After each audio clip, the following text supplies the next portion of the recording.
before the Federal Communications Commission, Washington, D.C. 20554.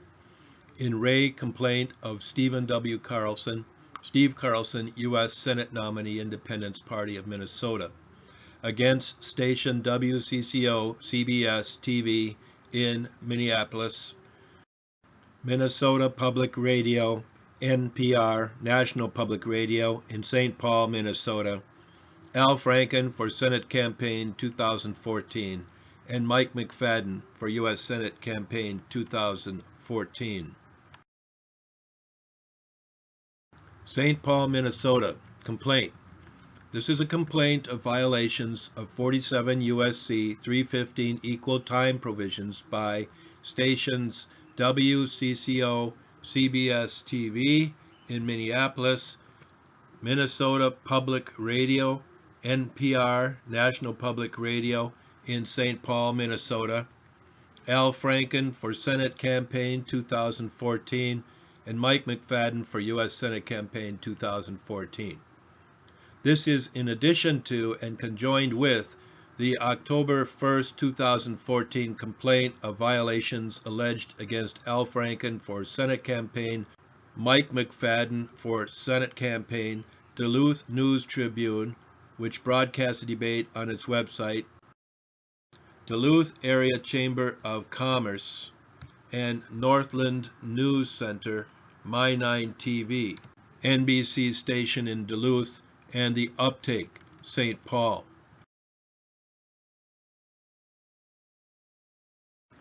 This complaint is brought by Steve Carlson for Senate Campaign 2014 and Stephen W. Carlson, U.S. Senate nominee of the Minnesota Independence Party, a legally qualified candidate in a race or election for U.S. Senator from Minnesota in the upcoming November 4th, 2014 general election, running as the nominee of the Minnesota Independence Party. That I am Steve Carlson, Stephen W. Carlson, nominee for U.S. Senator from Minnesota by virtue of having won the 2014 statewide primary race for that elected position, as set forth below, and by virtue of that shown to be qualified to be on the top of the ballot. A vote between myself, Senator Franken, and Mike McFadden as the major party nominees, and also Heather Johnson of the Libertarian Party, not a major party under Minnesota law, will take place November 4th, 2014. Complainant's name will be on the top of that ballot. Senator Al Franken is the incumbent and winner of the DFL primary in 2014, and so is that party's nominee for the U.S. Senate. And Mike McFadden has won the Republican primary in 2014, and so is that party's nominee for the U.S. Senate. And so both have appeared and participated in the October 1st, 2014 debate, restricted to only the Democrat and Republican Party, and broadcast by the Duluth Area Chamber of Commerce and their broadcast partners, the Uptake, Twin Cities, My9 TV, and Northland News Center of Duluth, and are scheduled to appear in two more broadcast debates.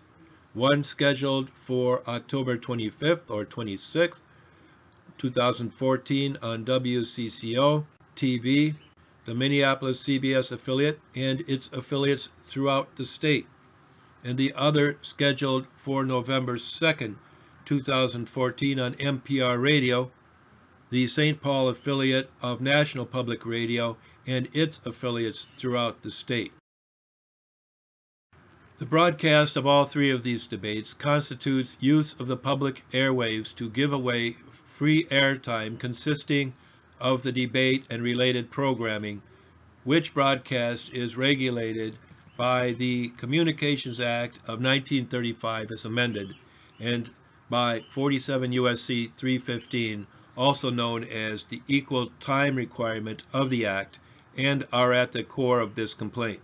In particular, that equal time regulation requires that I be treated equally by these broadcast media, that is to say, included in each of these election debates exactly as are Senator Franken and Mr. McFadden.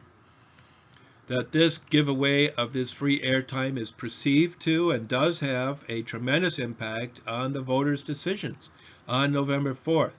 And in fact, this is a major story carried by those state media who are not broadcasting, announcing who's invited to these broadcast events and who's not.